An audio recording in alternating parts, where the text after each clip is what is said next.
Hello students. इस video में हम बात करने वाले हैं एक प्रॉब्लम की जो कि AITS का प्रॉब्लम है, all India test series FIITJEE का। और काफ़ी अच्छा प्रॉब्लम है, इसको देखिए। इसमें क्या बोल रहा है कि 2 पॉइंट चार्जेस हैं पॉजिटिव Q1 एंड Q2। इस तरह से इनकी ज्वाइनिंग लाइन बनी हुई है और Q1 से एक इलेक्ट्रिक फील्ड लाइन एमर्ज कर रही है जो इस तरह से जाते जाते जाते जाते ऐसे ये मान सकते हो बहुत लॉन्ग डिस्टेंस के बाद ये ऐसे टेंजेंशियल होती जा रही है। मतलब ये वाली इलेक्ट्रिक फील्ड लाइन बेसिकली ऐसे स्ट्रेट लाइन की फॉर्म में कन्वर्ट हो गई है इस तरह से। जब ये लाइन निकल रही है तो ज्वाइनिंग लाइन के साथ electric field line just emerge करने वाले टाइम पे 60 डिग्री का एंगल बना रही है।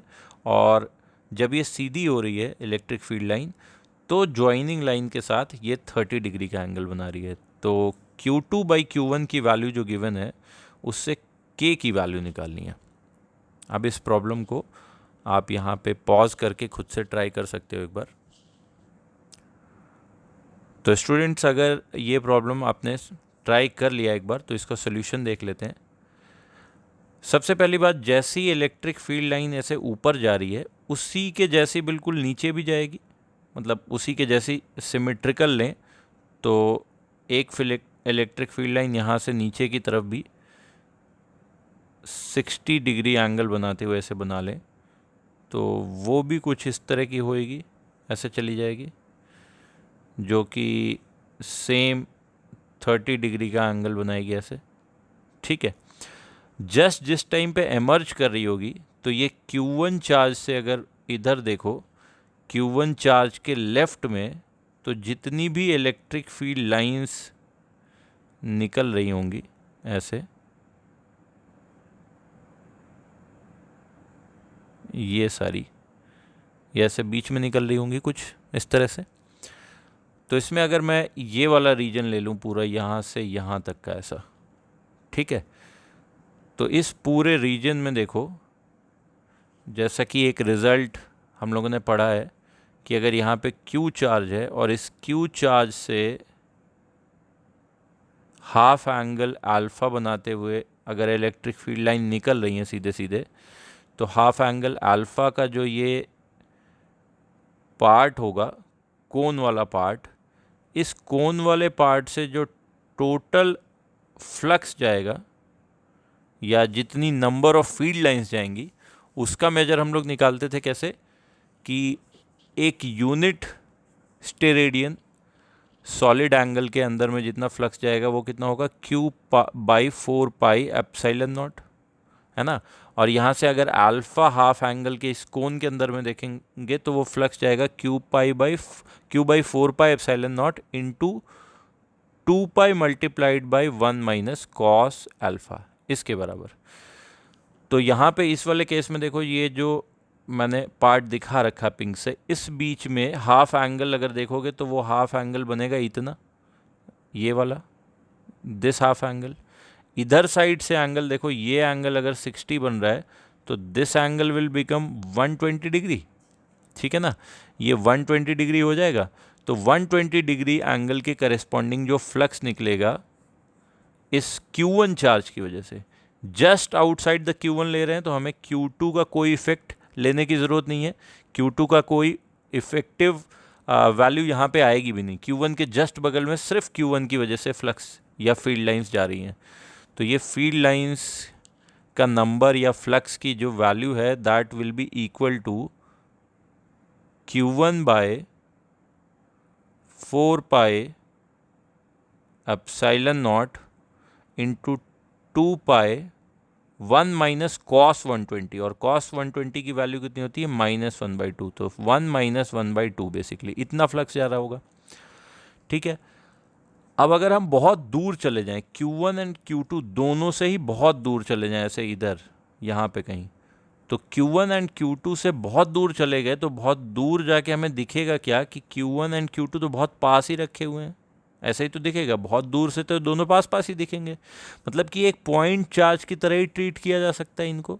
तो बहुत दूर से अगर इन दोनों चार्जेस को एक पॉइंट चार्ज की तरह ट्रीट किया जाए तो ये जो लाइन जो दोनों की ज्वाइन करने वाली लाइन थी, उस ज्वाइनिंग लाइन को मैं कुछ ऐसे बना लूँ, ये वाली लाइन हो गई ग्रीन वाली, और यहाँ पे बोल दूँ कि टोटल चार्ज जो रखा हुआ बहुत दूर से जो दिख रहा है मुझे, वो दिख रहा है कितना, Q1 प्लस Q2 जाता हुआ। और इस Q1 प्लस Q2 की वजह से जो फील्ड लाइन जाएगी यहाँ से ऐसे निकलेगी, ये 30 डिग्री के एंगल वाला पार्ट कंसिडर करो, इस 30 डिग्री के एंगल का। तो कॉन्सेप्चुअली देखो यहाँ पे हो क्या रहा है कि इस 30 डिग्री के इस वाले एनवेलप के अंदर, इस वाले एनवेलप के अंदर, इस एनवेलप के अंदर वही फील्ड लाइंस हैं जो बेसिकली यहाँ पे हैं। और क्यों ऐसा मैं बोल सकता हूँ, क्योंकि फील्ड लाइन एक दूसरे को क्रॉस तो कर नहीं सकती। इसका मतलब इधर बाहर वाली, इस वाले एनवेलप के बाहर की कोई भी फील्ड लाइन ऐसे अंदर एंटर नहीं कर सकती है, ना ही अंदर वाली बाहर जा सकती है। तो जितनी फील्ड लाइन यहाँ से इस 120 डिग्री के रीजन से निकली थी, वही बहुत दूर से दिखने पे लगेगा कि ये इसी 30 डिग्री के हाफ एंगल के कोन वाले पार्ट से इसके अंदर जा रही होंगी। तो इसका मतलब इस Q1 चार्ज की वजह से 120 के बीच में जितना फ्लक्स आया, that will be equal to Q1 plus Q2 की वजह से इस 30 के हाफ एंगल के कोन में। तो दोनों के फ्लक्स को हम लोग क्या कर देंगे, इक्वेट करके लिख देंगे। तो that flux must be equal to Q1 plus Q2 by 4 pi epsilon not into 2 pi into 1 minus cos 30। और कॉस 30 की वैल्यू क्या लिख सकते हैं, √3/2।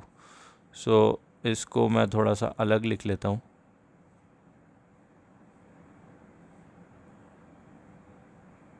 सो this is actually equal to 1 minus, ये वाला पार्ट जो था ये आ गया कितना, 1 माइनस √3/2। यहाँ से देखो 4 पाई एप्सिलॉन कैंसिल हो रहा है, 2 पाई से कैंसिल हो रहा है। इधर देखो Q1 into 1 plus 1/2 will be 3/2। So 3Q1/2 will be equal to Q1 plus Q2 2 minus √3 divided by 2 से ये 2 कैंसिल हो रहा है। Q1 को उधर लेके जाओ, 2 माइनस √3 को इधर ले आओ, तो Q1 plus Q2/Q1। So Q1 plus Q2/Q1 equal to 3/2 minus √3। यहाँ से देखोगे तो Q1/Q1 तो 1 हो गया, और दूसरा टर्म हो गया Q2/Q1। तो Q2/Q1 को मैं ऐसे लिख सकता हूँ, दिस टर्म और इधर का 1 को दूसरी साइड ले जाके माइनस में। So 3/2 minus √3 minus 1 which is equal to, solve करो तो ऊपर में कितना आ रहा है, 3 minus 2 which is 1 plus √3 divided by 2 minus √3। इसको जब कंपेयर करके देखोगे तो यहाँ से देखो 1 प्लस √3 डिवाइडेड बाई 2 माइनस √3, तो यहाँ पे k की जगह कितना आ गया, 3 आ गया। तो k की जगह हमारा आंसर आ गया कितना, 3। This is our answer. So अगर ये वीडियो और प्रॉब्लम पसंद आए हो तो आप इसी प्लेलिस्ट में और भी इलेक्ट्रोस्टैटिक्स के प्रॉब्लम अच्छे देख सकते हो, पाथफाइंडर के क्वेश्चंस, इसके अलावा थ्योरी के पार्ट और दूसरे चैप्टर्स के भी पार्ट डिफरेंट प्लेलिस्ट में आप चेक कर सकते हो। और अच्छी लग रही हो तो आप अपने साथ के दोस्तों को भी ये शेयर कर सकते हो। Thank you.